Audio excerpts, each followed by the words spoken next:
Snickers putting down for a substitute.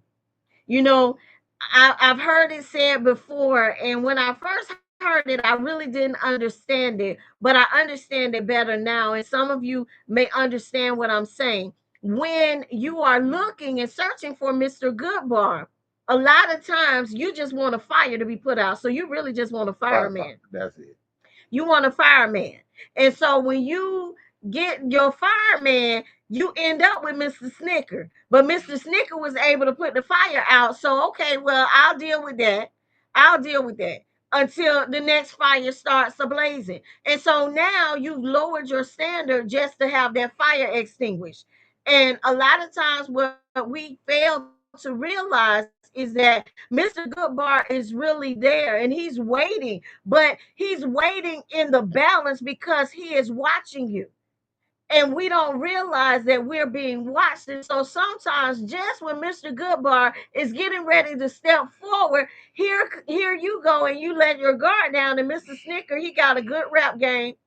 He know how he know how to get his verbs and his nouns all wrapped up here together. You know, he got real good conversation. He knows just what to say because he's been watching you too. And most of the time, Mr. Snicker is really looking for a way to get with Miss Kit Kat so that he can go ahead and just do whatever it is that he want to do, because really sometimes it's a hot meal that he looking for. Sometimes it's just he want to be able to extinguish somebody's fire and move on to the next thing. He just want to see how easy it is to get to you.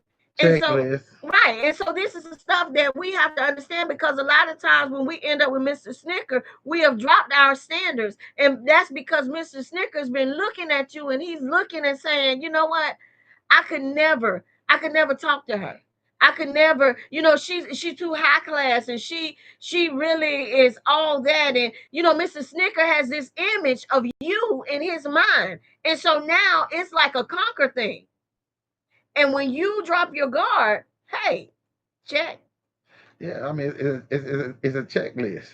Um, when I met my wife, she ain't like me. at all, Period.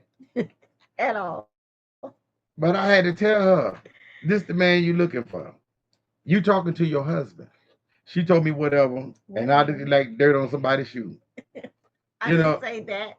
I didn't say dirt on nobody's shoe. she called me the dirty old man, I y'all. did. I did. Dirty old man, not dirt But on nobody's shoes. what's the difference? You was dirty. You were dirty. But the thing of the matter is, I asked a question. I say, you looking and you can't see me. I said, but here's the deal. I clean up very well. I even brought my brother and them by and a few other guys, and they said the same thing.